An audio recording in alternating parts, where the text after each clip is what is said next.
Assalamu alaikum and welcome everyone. Today we are diving into a topic that is becoming more important than ever: financial independence. In a world of rising expenses, uncertain market, and rapidly changing careers, understanding how to manage money wisely is not just a skill, it's a form of freedom. To help us explore this topic in a simple, practical, and empowering way, our guest today is none other than ChatGPT. We will guide us through the fundamental principles of financial independence and how anyone can begin their journey. Let's begin.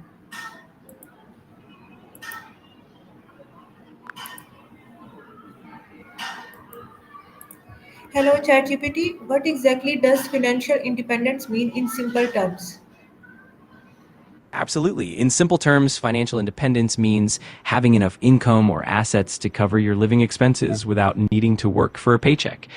It's basically having the financial freedom to choose how you spend your time, whether that's through savings, investments, or passive income streams. Okay. How is financial independence different from just being financially stable? Great question. Financial stability generally means that you can comfortably meet your regular expenses, handle emergencies, and avoid debt. But financial independence goes a step further. It means you have enough resources to sustain your lifestyle indefinitely without relying on a job or active income. So while financial stability is about managing your finances well, financial independence is about having the freedom to live without financial constraints. Okay. Why is financial independence becoming such an important goal today? Yeah, it's definitely gaining a lot of traction. A big reason is that it offers more freedom and flexibility in life. People are increasingly looking for ways to break free from the traditional 9 to 5 grind, pursue their passions, spend more time with family, and reduce stress. Plus, with rising costs of living and economic uncertainties, financial independence provides a sense of security and control over one's future. It's definitely becoming more appealing in today's world. Okay, what is the first step what someone should take if they want to work toward financial independence? A great first step is to get a clear picture of your current financial situation.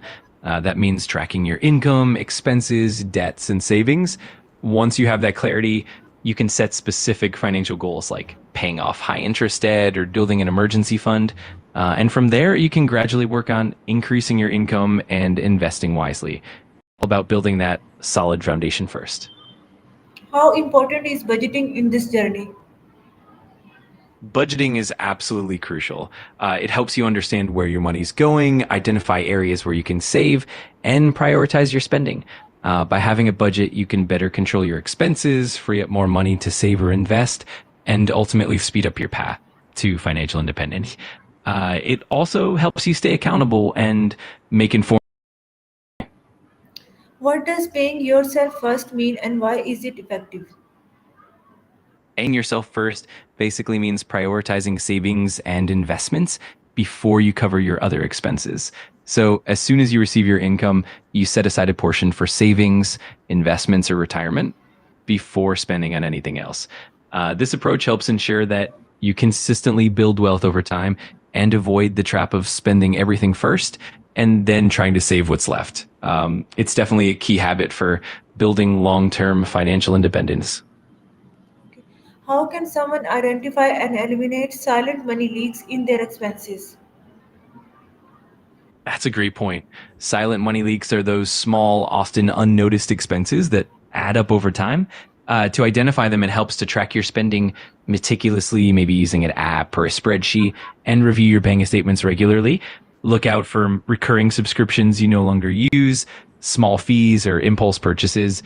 Once you spot these leaks, you can either cancel unnecessary subscriptions, find cheaper alternatives, or simply become more mindful of your spending habits. It's all about those small changes that lead to big savings. Okay. Besides a regular job, what are some practical ways to create additional income streams?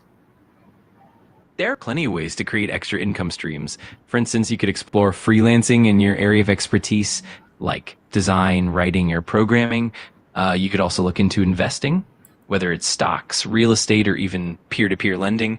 Another option is creating and selling digital products like ebooks, courses, or printables. You could even look into side gigs like rideshare driving, renting out a room on Airbnb, or doing gig economy work.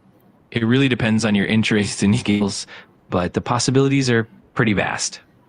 Okay, why isn't saving alone enough to reach financial independence? Yeah, saving alone often isn't enough because of inflation and the rising cost of living. If you're only saving, your money might not grow enough to outpace inflation. Investing, on the other hand, helps your money grow over time through returns, whether that's from the stock market, real estate, or other vehicles. Combining saving with smart investing allows your wealth to compound and grow, bringing you closer to financial independence more effectively.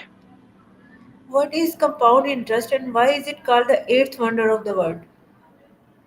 Compound interest is basically the interest you earn on both the initial principal and the accumulated interest from previous periods. In other words, you earn interest on your interest. It's called the eighth wonder of the world because of its powerful ability to grow wealth over time. Even small amounts invested early can grow significantly due to compounding. Over the long term, it can lead to exponential growth, which is why it's so celebrated in the world of finance.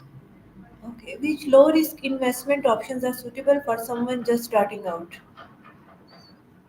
For beginners looking for low risk options, some good choices include things like high yield savings accounts, certificates of deposit, CDs, or government bonds like US Treasury bonds. You could also consider money market funds, which are relatively stable and offer modest return. Another option could be index funds that track the broader market, as they tend to be less volatile than individual stocks. These options provide a balance of safety and modest growth, making them great starting points for new investors. Okay, how can financial goals help someone stay focused and motivated? Financial goals really provide a clear roadmap and a sense of direction. When you set specific, measurable goals, it helps you stay motivated because you have something tangible to work towards. They also let you track your progress, celebrate small wins along the way, and make adjustments if needed. Plus, having clear goals can help you prioritize your spending and make better financial decisions, keeping you on track and less likely to get distracted by impulse spending. Okay, what is the importance of tracking net worth over time? Tracking your net worth over time is super important because it gives you a holistic view of your financial health. It helps you see how your assets, like savings and investments, compare to your liabilities, like debts. By monitoring your net worth, you can spot trends, measure your progress toward financial goals, and make informed decisions. It also helps you stay motivated, and it can highlight areas where you might need to adjust your strategy, ensuring that you're moving in the right direction financially. How can someone stay disciplined when financial progress feels slow? Staying disciplined during slow periods can definitely be challenging, but it helps to keep your long term vision in mind. One good strategy is to set smaller, achievable milestones so you can celebrate progress along the way. It also helps to automate your savings and investments so that you're consistently putting money aside without having to think too much about it. Staying educated and connected to a community with similar financial goals can also help keep you motivated. And just remembering that slow progress is still progress can really help maintain that discipline. Okay. ChatGPT, what final pieces of advice would you give to someone starting their financial independence journey today? Absolutely. I'd say start with education. The more you learn about personal finance and investing, the better equipped you'll be. Also, be patient and consistent. Financial independence is a marathon, not a sprint. Focus on building good habits like living below your means and always paying yourself first. Diversify your investments to manage risk, and don't be afraid to seek advice from trusted sources or professionals. And finally, enjoy the journey, celebrate milestones, and stay flexible because it's all about building a sustainable and fulfilling financial future. Okay, thank you so much, ChatGPT, for sharing such clear and practical insights. Today's conversation reminds us that financial independence is not about earning a huge income, it's about learning to manage, save, and grow what you already have.